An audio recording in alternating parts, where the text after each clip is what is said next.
mean, you guys probably couldn't hear it, but Alex did like a recording now in like a sexier voice than I just did. And it felt like when you go to the movies and you ride the little roller coaster. You remember the little roller coaster? No. What movie theater has a roller coaster, Jake? Wait, do you guys actually not know what I'm talking about? No, we do not. When you go to the movies at like a big like whatever thing and you can ride like not ride actually, but the screen before the movie does the whole like visual like you're in a roller coaster and you're riding through the like going through the universe and there's Yeah. like little spaceships and things. Was this not important to y'all growing up? No, it was, but you made it seem like there was a physical roller coaster inside I the mean, movie theater if you that have rode. imagination, am I the only one with childlike wonder left in this world? Am I the main character? Jake, your theater just had smell-o-vision, and so you got the 4D rumble seat experience that we didn't have. Only at the movies. Only in Spy Kids 4D. Hello and welcome back. We're the Tough Cut Podcast, and I'm Matthew. And I'm Alex. And I'm Famous Jake. Welcome back. We were on hiatus and now we're back. You missed this content. Doo-doo-doo. Famous Jake is my favorite barbecue place. You imagine what my barbecue sauce would taste like? Anyway, let's move on. Yeah, so this is episode 28. Part 2 of our big movie bracket. Coming at you today, we've got Cloudy with a Chance of Meatballs versus Promare. And in the second half of the episode, Destroy All Monsters versus Big Man Japan. It's going to be a good one. It sure is. Alex, you don't seem enchanted. You know, We'll talk about it. I'm sure we'll get into it. I don't know how I feel about it anymore. But this is the big bracket. We pick big movies with big things. Maybe it's in the title. Maybe it's in the movie itself. It's big. That's the bracket. I can't believe you hate Cloudy with a Chance of Meatballs. The audacity. Alex, do you want to introduce Cloudy with a Chance of Meatballs? Wait, before can. that, I have to say a spoiler warning. Yes, thank you. We will be spoiling these movies, and guys, it was a hiatus, and I still remembered my job. So We're proud of it. put a dub in the chat. We're streaming this live anyway. All right, yeah. Cloudy with a Chance of Meatballs, released in 2009, directed by Phil Lord and Chris Miller. This movie follows you could call him a failed inventor, but he really just hasn't hit his stride yet. Flint Lockwood, who attempts to save his town, Swallow Falls, which is trapped in a never-ending cycle of eating horrible sardines, and he tries to make them good food by turning water into yum-yums. Accidentally, his experiment goes wrong, and his machine ends up in the stratosphere, where clouds get turned into food, which becomes food weather. Hilarity ensues. I picked this movie because I just think it's really good. I didn't see it when it first came out. This one was in that phase of my life where I was like, oh, I'm a teenager now. I don't need to see kids' movies. And so I didn't see it for a long time. And then I did see it, and it's great. You sounded like a Scooby-Doo villain when you said that. He is a Scooby-Doo I would have villain. gotten away with it if it wasn't for you meddling kids.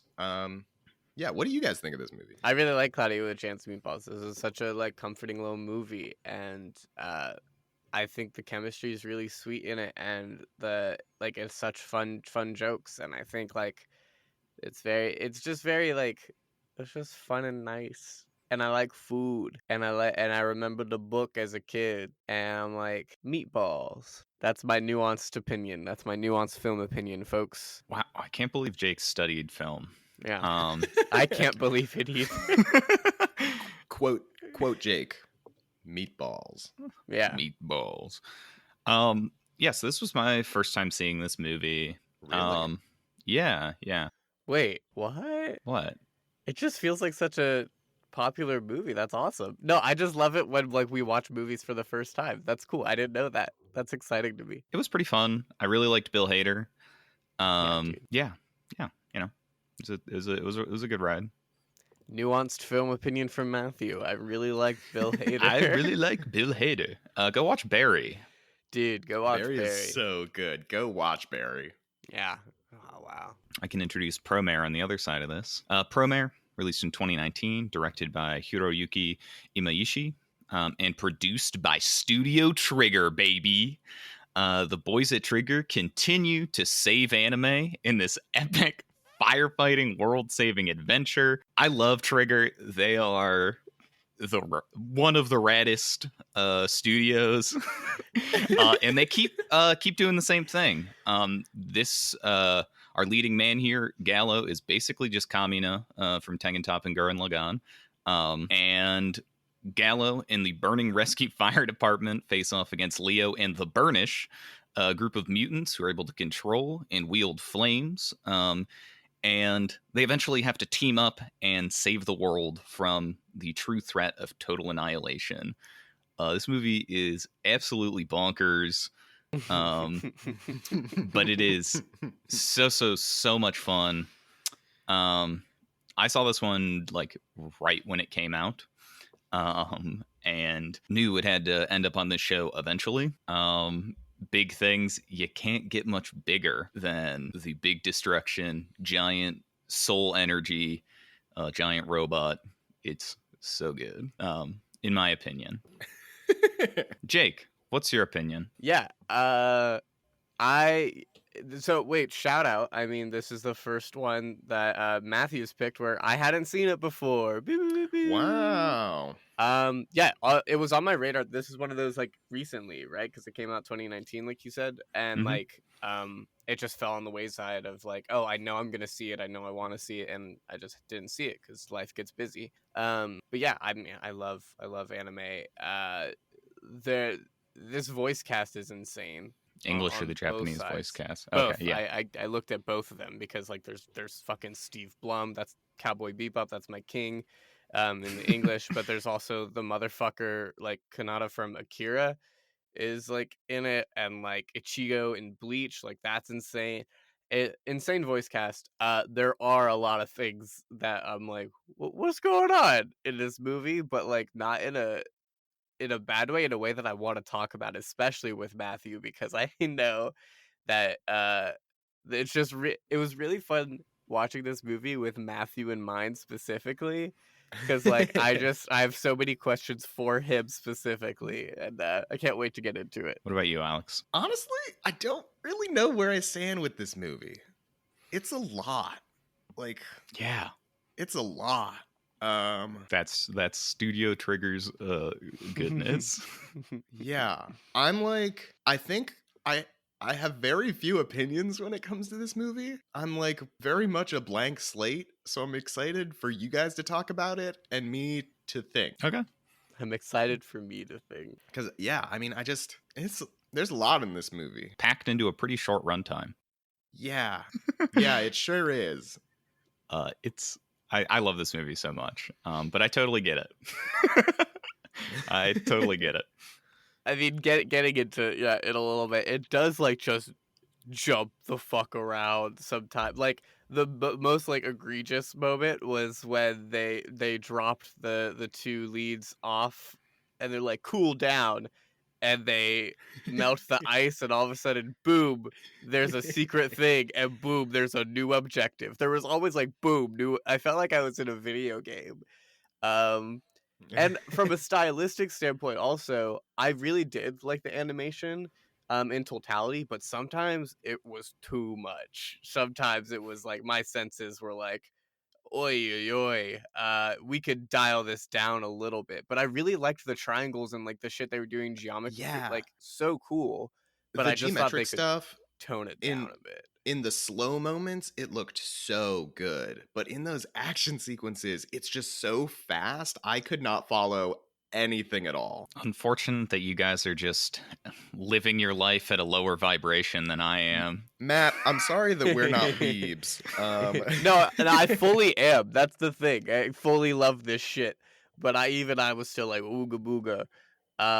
It could have used a little bit of Studio Trigger's patented clip art animation style. Shout out to Inferno Cop. Dude, yeah. That's a little one for anyone in the audience who's actually seen that show. Also, Inferno Cop, and then this thing. Get a new idea. Get a yeah. I will. I'm really happy that like two animated films got brought up together, which is really cool. Because I remember when the Cloudy with the Meatball, like, they're so jiggly in that. Cloudy with a meatball. It's a cloudy with a meatball. It's Cloudy with a Meatball. There's one so big for some meatball. reason, me saying the word chance was too much for that moment. I was like, I can't. That's too I many can't do it. words. Cloudy with a Meatball was like, they're jiggly, man. Yeah, the animation, it's from Sony. So like I kind of expected it to have the same like animation feel as like all the other Sony movies, you know? But like they're just everything is so fluid in this weird way. It's like totally stationary and then just like wiggly fluid arms. One might almost call it plasmaticity. Ooh, there we go. There we go. Ooh. History of animation. Ooh. Pew, pew, pew. Hitting those buzzwords. Shout Eric, out. if you're listening. Shout out, Eric. Are you proud of us yet? Please. Eric, we live for your approval. No, but they Show up fucking... these movies in your class, Eric. They jiggle. They fucking Something jiggle. I want to talk about with Cloudy with a Chance of Meatballs, because Jake, you mentioned good chemistry, and while I think I don't know exactly what you're referring to, but well, I think there's like good chemistry in terms of playing off each other between Bill Hader as Flint Lockwood and Anna Faris's Sam Sparks. Their romance made me so uncomfortable. He just kept trying to like make a move on her and like kiss her, and she kept turning him down. Yeah, and he continued to do it, and it just made me so uncomfy. Which I don't think is how it's supposed to be interpreted, but it felt that way to me. And I just want to I don't know, talk through those feelings. No, so I meant like comedic chemistry. I thought they Okay. bounced off each other, like everyone, like Andy Samberg and like Bruce Campbell is in this movie as the mayor. That's Yeah. awesome. Yeah. Like, I thought that because I was actually gonna mention the relationships because I thought with Promare too, like there was it was less like how you said with Cloudy, where if it was like a little uncomfy, but it was more like just like sudden in Promare, like when they had that random scene in the beginning where they're like, I forgot what the girl's name is, but like it just was like, what's happening here? Why are they doing this like Ina. dip? And then like she appears, like, I don't know, it just felt out of nowhere, especially for his character. I was like, I really want the two dudes to kiss. And then Well, they technically do. So he eats his flame and then they get it on, and like they get it on in the fight, but you know what I mean. It's the most boys love that I've ever seen. Yeah, like I was shipping them hard, but then they did the shit with the girl and I'm like, I don't give a shit. Yeah, well, I mean, they don't. I think they explicitly have Gallo like not directly turn down her advance, but he is totally unaware of it. Yeah. I think Gallo's meant to be a little bit of an aromantic character. Him and Leo's relationship is platonic in the true sense of like they are incredibly intimate, incredibly close, but I think mostly It's kind of non-romantic. Pacific Rim. Like it reminds me of Pacific Yeah. Rim and those connections, which is really cool. Mm-hmm. My thing with Gala's relationship though with what was the girl's name? Ina? Yeah. I know, that's right. Gala's relationship with Ina, to me, it doesn't feel as purposeful. Like for me, it feels like the purpose was to make a joke because he was playing into that stereotypical character of clueless nitwit, Yes. you know? Mhm. And it feels less like as a thematic thing. Yeah. I feel like in Clyde with a Chance of Meatballs, the relationship for me feels like these are two nerds who are never fit in. who never fit in, who have never had real relationships, you know, and like that is for me where it reads. And so for me, that is incredibly relatable because that was my life in middle school, you know? Mm-hmm. And so to me, that's not uncomfortable. It is a lived experience of not knowing how to talk to a person and that person like kind of knowing how, but like also not, you know, because she also is like hiding herself. So I think for me, those moments read less as her turning him down and more as her hiding who she is, if that makes sense. Yeah. Like there is definitely the one moment where he tries to kiss her and she says like, what are you doing? Yeah. But other than that, I don't know that there are many moments where she like explicitly turns him down. I don't know. It just felt super, super uncomfy to me. Yeah. But I think the rest of the chemistry between the two is good, and I totally get the perspective of kind of the nerdy not knowing what to do. I just love It's the just Jello scene. yeah, it's pretty fun. My favorite joke in that scene is when he puts the glasses on her and you see in her blurry perspective that he looks like this huge buff guy with like a giant chin, and then it goes on, he looks like this crazy weirdo. Ugh, Yeah. so good. But Matthew, please finish your thought. It's not those scenes of like them awkwardly trying to talk to each other or like navigate, trying to have intimacy with another person. It is like explicitly the trying to kiss her that from what I recall happens like 2 or 3 times until the very end of the movie. And it just, I don't know, it just came off badly to me. Yeah. Which just is what it is, Yeah, I guess so. You're right. Can we talk And- about Brent? What chicken I breast? love Chicken Brent. Matt, what did you think of Chicken Brent having seen it for the first time? Oh, that's right. So my real time reaction, my Brent notes, at first was just how much I dislike Brent. We all hate Oh, Brent. Not a baby It's true. anymore. We all It's hate true. Brent. Redeemed Brent? Question mark. And then ate Brent. And then chicken Brent. So really thoughtful notes from me about the character. Wow. It was so absurd. I like looked away from the screen for a moment. That's your, like, you feel talking roll about beat. him eating Brent, and I'm just like, what just happened? And I'm just like, I rewind it like 20 seconds, and I'm like, damn straight, wow. I think Brent for me is such a good character because he absolutely could have just been bully who like loses his stride and becomes nothing by the end of the movie, right? But they like keep pushing it where he like just gets closer and closer to the main cast until he's with them in the car, and then he becomes Chicken Brent and he just is doing karate fighting the rotisserie it's so good. Chicken breast. Those are my thoughts. So here's the thing. I actually did want to talk about like comedy like in these two and like how they like both. Cloudy is a very punny movie. Like they can't help themselves with all the food. It's pretty like they do Right. it a lot. And Promare, but like I'm sure we all noticed, but like it's very tongue in cheek. Like there's a lot of jokes in Promare that are like stop coming up for names for things or like stuff like that. For all his moves.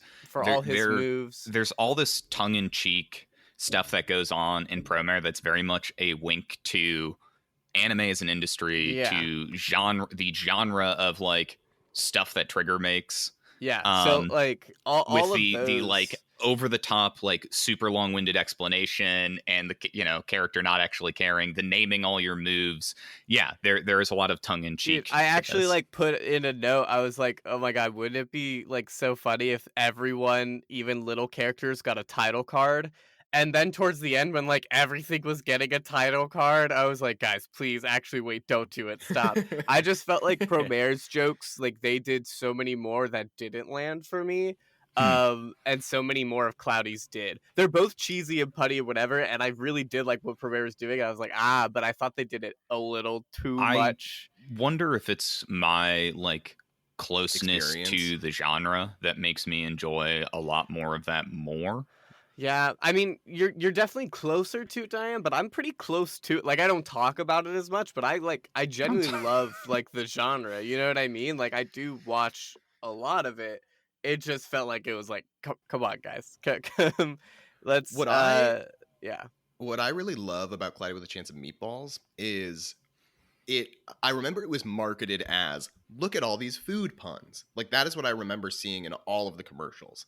And then actually seeing the movie, it's so much like it has so many more jokes than that. Like there are jokes in relationships, jokes in dynamics. Like I just think it, in a very similar way to Shrek 2, it has no right being as funny as it is. And I'm a big fan. I did think Promare had a lot of very funny moments. Dude, when they showed the actual title card, when they said Promare as a roll credits thing, I thought that shit was hilarious. But I also thought the movie was like accidentally funny at times. But like Matthew, feel free to correct me if you feel the vibe's different. But certain things where it was like when they're talking to the governor, right? And they're like, Cray. Gov, yeah, Gov, Cray, Gov, and he like all of a sudden hits him and he's like, I hate being called Gov out of nowhere, and that's his like villain. I was like, that's hilarious and out of nowhere and dumb. But I was like, that's funny, right? But then I was like, wait, did they mean that to be his serious villain reveal? I hate being called Gov. Totally changed like where he's at. It's definitely a little column A, a little column B. Yeah. Something I mentioned to these two is there are actually 2 prequel shorts, OVAs, Yeah. original video animations. Yeah. Gallo Hen and Leo Hen, that give a little bit more backstory on the 2 of them, because there's only so much that they could fit in the full release of the movie, and also they wanted to make more money by selling OVAs. That explains a little bit more of some things, but I don't want to get too much into it because, you know, it's not part of the movie, and I think the movie can be Please watched watch it. without it. Yeah, please watch them though. Because I really do think like this is a fun movie, especially for recent times. Like it's just a good anime film that I feel like went under the radar. I think you cannot understate. Like, I know you guys, it's a little too much in the action scenes. Once the movie hits the climax, and then it just keeps like ramping up, I was gonna getting say, bigger which part and is better the and climax? bigger and Because better. Motherfucker, they were like, "Oh, all of a sudden we have 6 months to live on this earth." And we're like, "What? What happened?" Yeah, but sorry, continue. Yeah. I love the character who like gives them the giant robot in the end and is like explains what the whole plot of the movie actually is named Deus Ex, like the robot is Deus Ex Machina. Like so good, so funny. God from the Machine, classical old writing tool that used to be used in plays and other things. Yes. So funny. Yeah, it's incredible. Wait, Matthew. Go ahead. I have a question for you. Again, I had all these questions for you. I was watching this in the beginning where it's just the firefighter team, right? Fire Force, or I forget exactly what they're called, but just them. Something like that. But just them. I was trying to guess your favorite. Yeah, thank you. I was trying to guess your favorite for when the title cards, because I can picture you getting real excited with these characters. And the one that reminded me the most of you at first, and I was watching it in order, so these are my notes, and I was just like, Remy feels like Matthew's favorite. Because that Which like one is Remy? slick Is dude Remy? with the glasses. The one green hair. His title card was just, he lifts his glasses and goes, And like I was like, oh shit, that's Matthew. But then my immediate note after, I was like, oh no, Gallus might be his favorite shirtless boy. And can I read you Remy's description? Yes, please. Wow, do. he has it ready. Please do. The vice president of Burning Rescue. Looks speak volumes, as he is indeed cool and smart. And then it goes on to talk about how capable he is and how much of a team leader he is. So but, was I right so, then? Do you relate Matt's most? favorite character? I relate to him, sure. But I also relate to the burning firefighter soul of Gallo, of course. God, he says it so many times. Why does he say it so many times? That is another kind of trigger in joke. Yeah. Other stuff that this exact... So, a little bit of background. Tengen Top and Gurren Lagann, technically made by Gainax, but directed by this same director, produced by a lot of the animation team, is sort of all about piercing the heavens is the phrase they use a ton. So that phrase becomes really iterative, and that's across a 28 episode series. So they started doing that in like every series they make. They have their main character has like their phrase, and this one has burning firefighter soul. I thought it was also tongue in cheek about like shonen like anime like Naruto's like that's my ninja way like all the fucking time. Absolutely. And I thought it was so funny. It. I thought it was because you also have the voice actor from Bleach in there, Ichigo. Like yeah, it's so that part was so funny. Also underrated storytelling element. They just like hammered it over our heads, but like he has the burning soul of a firefighter, and then like his partner, his like Pacific Rim connection partner, is Is like the literal burning, fire. like, so he is a burnish, in a way, Mhm. which I think is really cool and really good setup storytelling. If they didn't say it a million fucking times in your Hey, face. hey, Yeah, hey. I get that it's a joke, but at a certain point, it just like when he said it like 20 times just during the final fight with Cray, it got to be a little too much for me. Like, It's I never get too it. much You're a for me. firefighter. I get it. You fight fires. Like if you want to say there's like a fire inside, like he doesn't have to add on soul of a firefighter But every he single does. time. That's Because what it's kills his me. soul. It's his soul, Alex. That's from what deep kills within me, Matt. him. He is not just a firefighter in terms of occupation. Literally inside of his being, he must be a firefighter. I will say, I feel like this story in Promare happens so often, at least the beginning, like, because the second half goes off the rail of like 6 months, and then like whatever, it gets more, and then aliens, but and it doesn't make it any less good, but I've seen it a lot lately, which is so interesting. Like with like the refugee enemies, like enemies in quotes, like not really Mhm. being enemies, and the superhero or the cop in the mixture, and the main character realizing they're not as bad as they thought, down to them being like captured and So seeing the injured. Like like that is like beat for But beat. you can say the exact same thing about Cloudy with a Chance of Meatballs, because Exactly. like Yeah. giant food falling from the sky, Yeah. yeah, like happens too Exactly. it's often. so done, so So done. one little thing on that, and we should probably vote soon. But something that's Yeah. really Yeah. interesting with Promare, you mentioned it being overdone now, but the movie's actually been in production since 2013, Oh which is God, when they that's started crazy. the writing and animation process. So I don't know necessarily how many rewrites and things have happened to maybe change the story in that time. But in that sense, Yeah. It's yeah, still a so trope that I feel like is prevalent, it's but it's it's you're been that around for is a long really time. interesting. That's It really is. cool. I love that's why like animated movies, man, they could be in production for so long. Awesome that it got made. I could talk about Promare all day, so we should probably vote. Promare is worth a watch for sure. I can vote. I'll go first. I'm voting for Cloudy with a Chance of Meatballs. Yeah, figured as much, and I am voting for Promare. Um I did start off this like pretty like in the middle, honestly. I do enjoy both these movies, and shout out Matthew for showing me Promare. I was very excited with it, and I'm excited to watch the supplementary stuff. But I'm gonna go with Cloudy with a Chance of Meatballs here. I think there was just there were too many little things that like bothered me about Promare, and less little things about Cloudy. So yeah. That's how it goes. Jake, do you want to go ahead and introduce Big Man Japan? Oh God, guys, the second half here. We're getting into these are great matchups, I will say. Very fun matchups. So Big Man Japan, 2007 by Hitoshi Matsumoto. It's an ordinary middle-aged slacker who uses electricity to transform himself into a building-sized hero. He's able, he protects Japan from big monsters, and despite the good he does, he's an unpopular guy in Japan. It's like a mockumentary style. It satirizes the kaiju genre, which is super dope.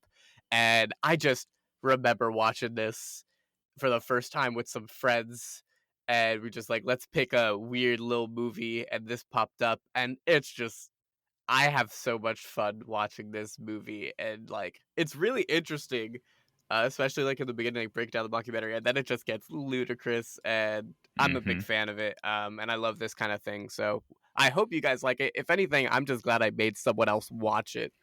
Uh, so, and hopefully, listeners, if you guys please watch this movie, it's on YouTube for free. It's very fun. What do you guys think? Alex, I want to hear your thoughts first. Yeah, listeners, you can also find indicative of what this movie is. You can also find it for free on the app Vudu, alongside Yeah. movies such as Velocipaster and other goodies. I, similarly to Promare, don't know how I feel about this one. That's fair. Because on one hand, I love mockumentary, and this movie does it so well. All of the like little moments where he's a normal sized person are incredible. I think they're so good. But God, I don't want to look at him when he's the big boy animation. The It looks animation's like very jarring. The characters look like monsters made in like a WWE game. Like that is what the animated characters look like, and it is god awful. The baby with the tiny hands and tiny feet, Dude, these like monsters. these eldritch horrors of characters. Yes. I love But it. but it's not eldritch horror because it's designed that way. It's eldritch horror because it's bad animation, to me at least. So I'm pretty torn on this movie. Matthew. Much like Jake, I have this memory of being younger and hanging out with my friends and just wanting to get together and watch a weird movie. This movie would have fit that so well. I'd heard about this movie before. Like, I knew it existed, that there's this mockumentary. I knew basically nothing else, and I am so glad. Because this movie is best on a blind watch. Yes. Audience, if you want to see this movie without it being spoiled, please go do it. It's bizarre.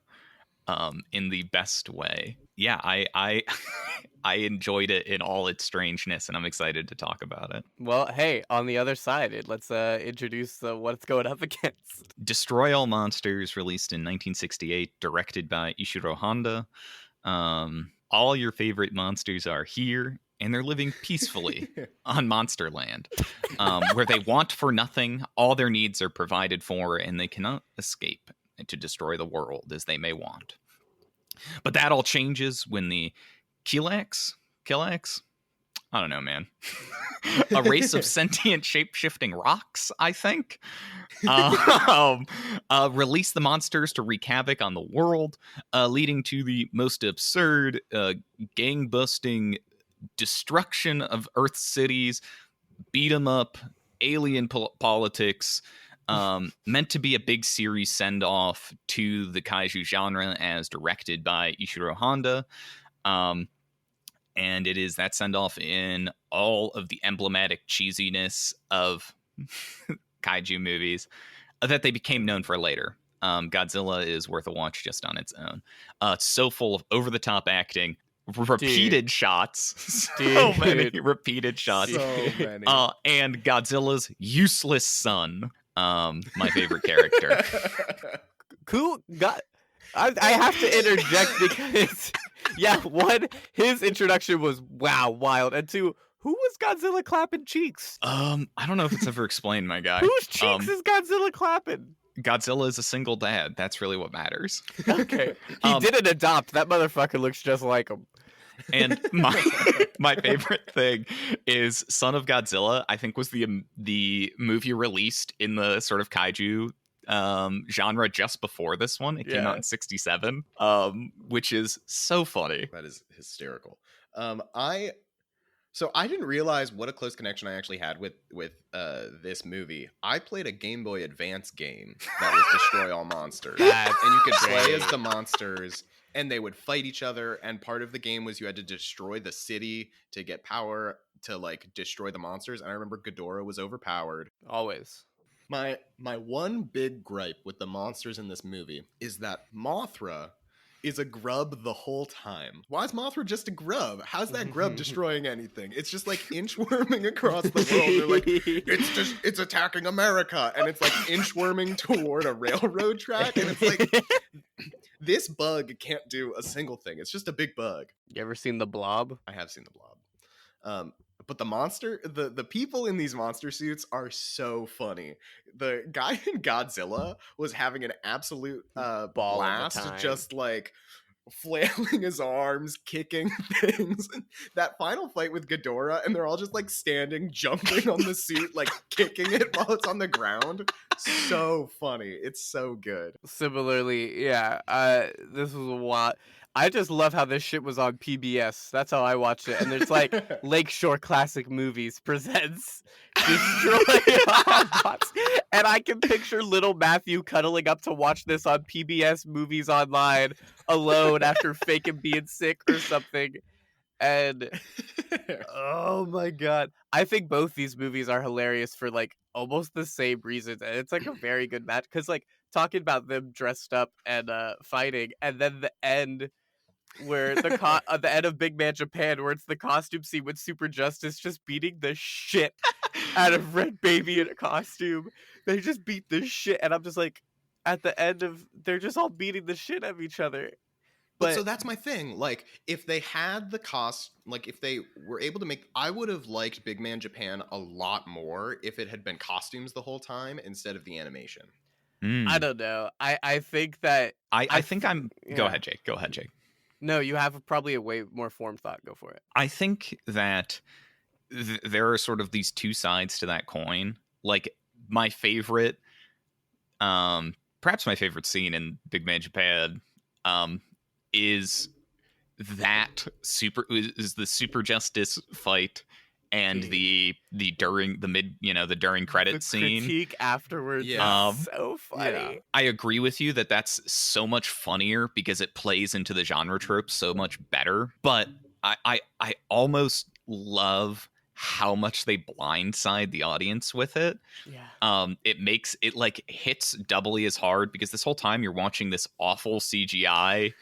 And it's just really it's bad. Okay. It's Yeah. tough to look at sometimes, most of the time. And you just get these super abhorrent looking strange monsters. And I think that's some of like really what they wanted to go for. Is like these like weird buttholes and like just like gross creatures. Dude, The sex monsters. I'm like, what the fuck is going on? Or when he dropped the kid and it died. That was so funny. That was amazing. I genuinely do think though that like this filmmaker, like he definitely did all like that shit on purpose, kind of what Matthew was saying. Like the CGI being awful, like sure it was also a sign of the times of 2000 set whatever, but it was very tongue-in-cheek of like, this is awful and he's awful and like it's so like the people don't like this at all. But that's why the end is so funny. Like the name of the move was called Baby or Die. Oh, it's so good. Those like news cards were really funny. Those were so funny. And while I like Destroy All Monsters and the things, I thought there weren't enough monsters. I thought we focused on the people way too much. Whenever we were there, I'm like, too much people. Get away from the all women race aliens. That's like, what? Get away from it. You can. The thing is, Jake, is you can only build so many tiny toy cities. You know? Yeah. Hey, it's so funny. I just feel like while Big Man Japan is like a clear deconstruction satire in a fun, ridiculous way, Destroy All Monsters just feels like it kind of happens where like Godzilla is invading and it doesn't feel like it's a big. I most recently watched Godzilla vs Kong, like literally like a week before we decided this.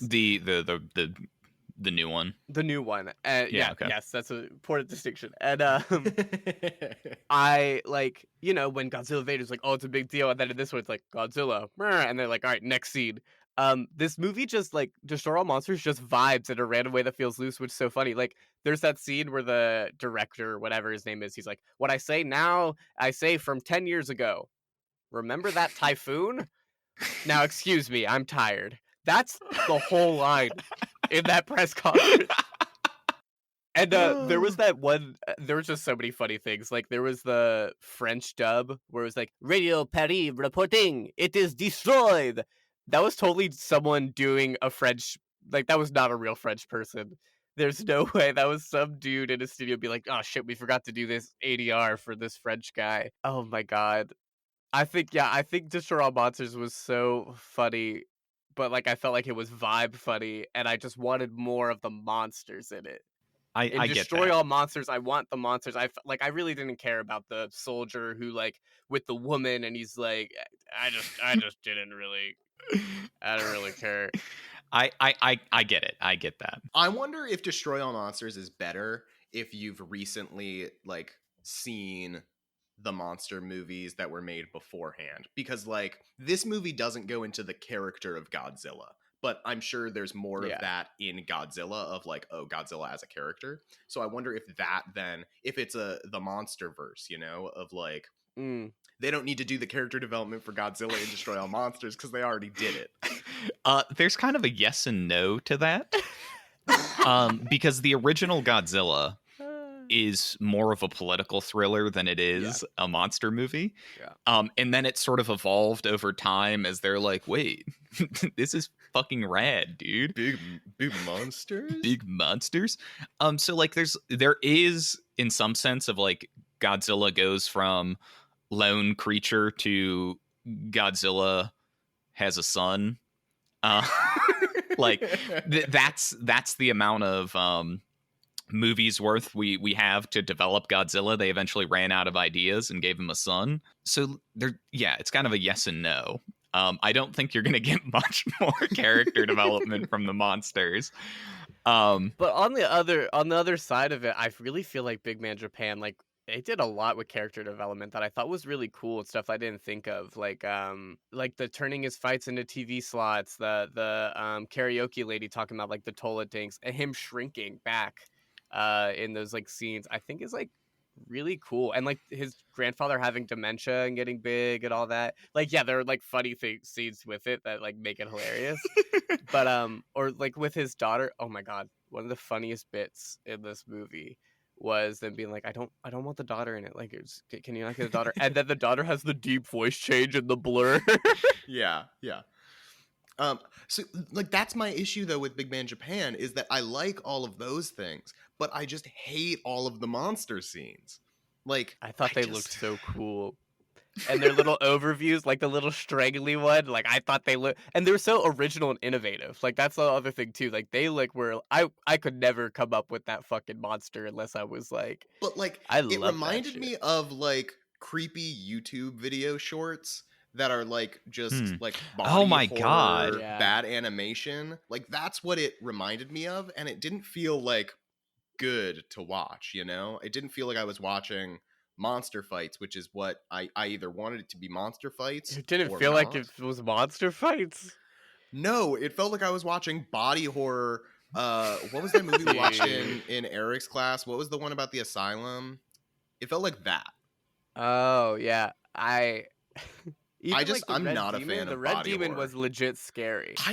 It was hard to look at. I don't think it was scary. Just walking behind him and beating him with it. Like the problem was for me the animation didn't feel like real fights. Like because the hits they like I just didn't feel it. Where in Godzilla, like it was real people kicking something. Like I know that they were hitting it.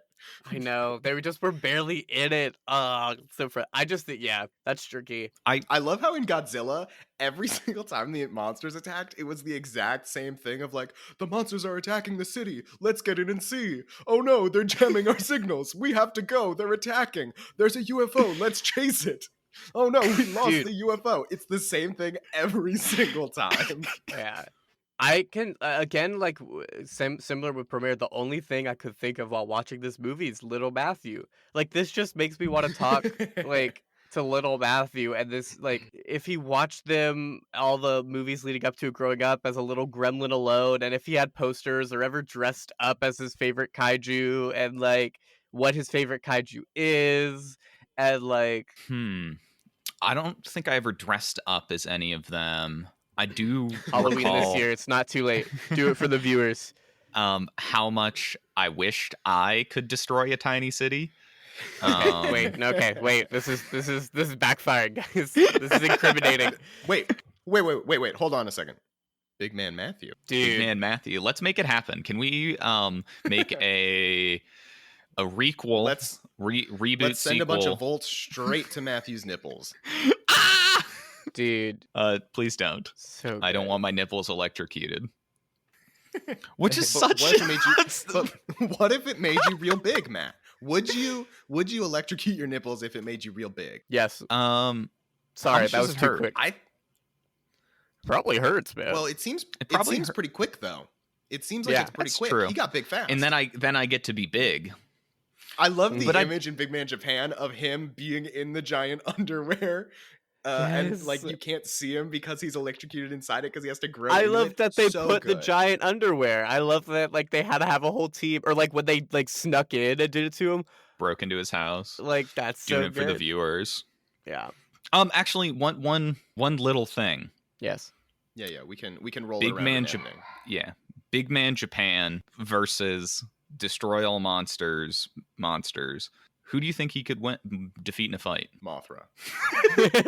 Dude, I mean, But it would be an Godzilla's accident. son. Like he would pick up Mothra and be like, "What do I do with this?" And then he would And like, Mothra would bite his nipple. no, he'd be carrying it like running to put it somewhere, and then he would trip and fall on it and crush it. That's And then the how he would beat heavenly Mothra. light would And take then you would Mothra see away. it. You would see a shot from above of an ad on his back that's like baby food or something. I also think he could probably kill Manila. Yeah, 110%. That's Godzilla's son. Oh, it was Yeah, Manila's Godzilla's son would get fucking bodied. So Unfortunately, especially because Big Man Japan, we already know, is an experienced baby killer. So funny. looks so horrific. Manila is so funny. I'll be honest. I think I'm ready to vote if unless we have more to talk about, because I think no matter what, we'll have more individual things to talk about these movies. Yeah, that's true, but I just I want to think talk I'm more ready. about them. I love both of these. I think I've come to my conclusion. Do you Last have any little- glaring questions or any comments, Matthew, that could help? Clarification. He kills his grandfather on accident, right? He Yeah. steps on him as he's running. Yep. That was pretty good. That was pretty damn funny. They were building the whole thing, and he's like, "Oh shit!" And then he's like, "No, I gotta get out of here, man." I thought it was gonna be like a team up, like grandfather son, and boy, that didn't fucking happen. Fucking bodies. There's so much. I really think while Big Man Japan's really funny, I think it does a lot of really cool things. And he makes no difference in the beam. Yeah. That is maybe one of the funniest. Oh my god! Just if you don't want to watch this movie, you won't have any context for it. But the mid credit scene, like the credit roll scene in the final fight together is so the final funny. fight of Super Justice and then the final credit scene. It's really so funny. I don't know. I don't know what I want to vote for. I mean, I think I do in Jake, my you heart of start. hearts. Yeah. Let's do it. I'm definitely. I'm gonna vote here for Big Man Japan. I think not only is it funny and hilarious, I think it does a lot of really cool things. So that's my pitch. I am voting for Destroy All Monsters just because I don't want to look at Big Man Japan anymore. Aw. Oh. I wish I could vote for both of these movies. Well, you can't. No, I can't. Oh, I thought you were gonna be like, "Well, you can." I was like, "Oh shit." It's You the can. first time ever. They come as a package deal, baby. Dude, double features. I'm so nervous for Matthew's pick. I know. So it all comes down to me. I am going to vote for Destroy All Monsters. That's a shame. I know, but I need my first movie in 3 brackets to advance. Oh my god. That's a shame. That's a It shame. is, But because I get it. I would love to keep talking about both of these, but and I mean, I know the unfortunate fate that awaits it. Oh, that's the end of the episode. We did it. I was like, oh, we have another matchup. With We that, we have coming at you next episode Pacific Rim versus Cheaper by the Dozen, and Cloudy with a Chance of Meatballs versus Destroy All Monsters. So look forward to that. We recorded that episode so long ago, I forgot that Cheaper by the Dozen moved on. Yeah, that happened. We're feeling big. So get your big pants on and watch a big episode. All right, as Jake said in a past life, put your big pants on. Tell a big friend about the show. And if you enjoyed, I don't know, review us on your favorite podcast host. Wait, was that say? Were you just saying to write a review where you write which one of us is their favorite host? Audience, review our podcast no. and say which one of us is your favorite host. No, if you I vote meant- for me. I meant like- I give out ice cream and Freezy Pops. I meant come to like the Alex on party. Apple Podcasts. Review us on Apple Podcasts. On Apple Podcasts, write that I'm your favorite host. We have ice cream and Freezy Pops. Freezy pop. Frozone pops. I don't like that. I don't like Oh, we could've frozen done- pop.